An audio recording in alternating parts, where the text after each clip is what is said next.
where I couldn't help myself. You see, I was here when it all began. You'll find me in the first few pages of Mr. Obee's book. Permit me to introduce myself. My name is Gosnell, R.E. Gosnell. And yes, I was there when it began. It was 1893. And my good friend and mentor, Dave Obee, who was the 10th Premier of British Columbia, assigned me to the position of the first permanent legislative librarian, and it was work that I loved. Searching out and archiving the manuscripts, the papers that were the foundation of our great new province.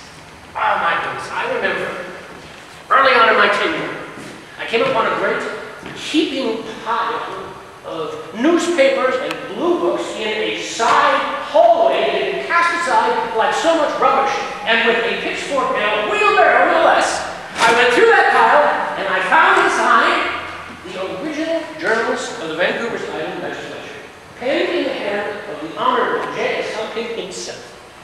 I brought them to Humpkin, and the good doctor very nearly wept. That was librarianship in those days.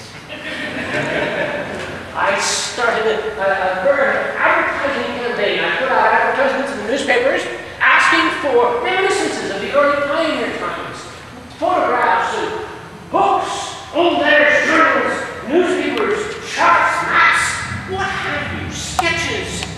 I did wherever I went. They borrowed and stole to amass the collection.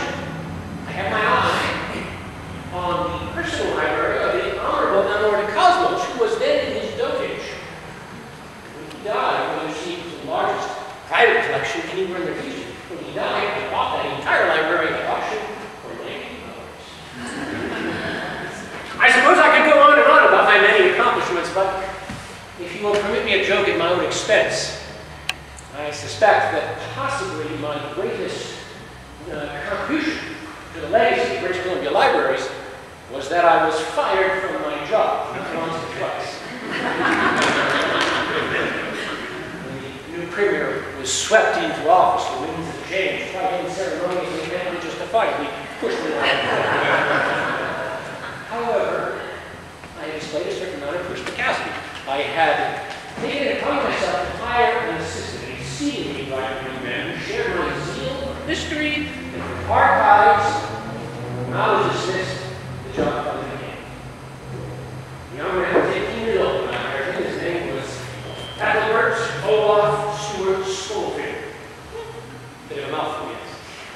Ethelbert Olaf Stuart Schofield. We call him EOS. EOS was 18 when I hired him. He was a recent graduate of the Victoria House. And there was a page at the Legislative Assembly.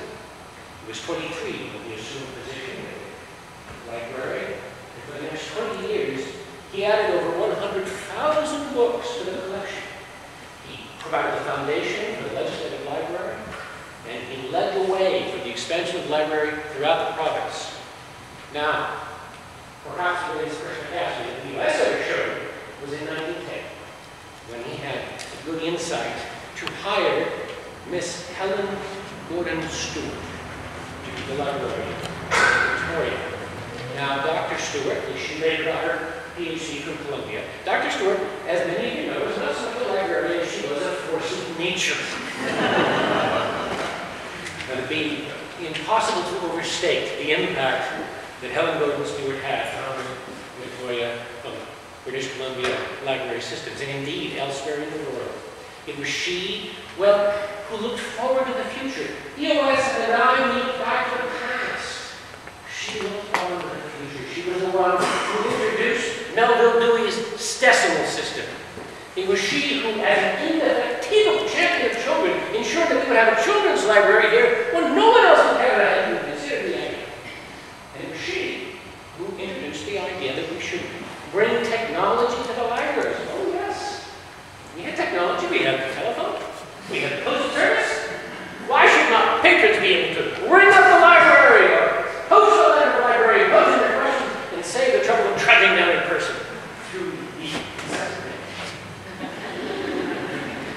In your 21st century, the meaning of librarianship and technology has surpassed our wildest imaginings.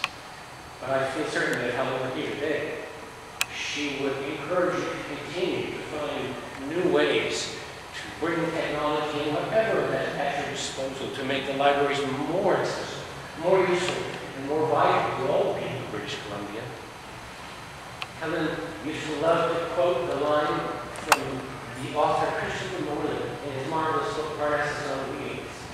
She, like Morley, felt that a book was more than just 12 ounces of paper and ink and glue. A book was something that could bring a person a whole new life.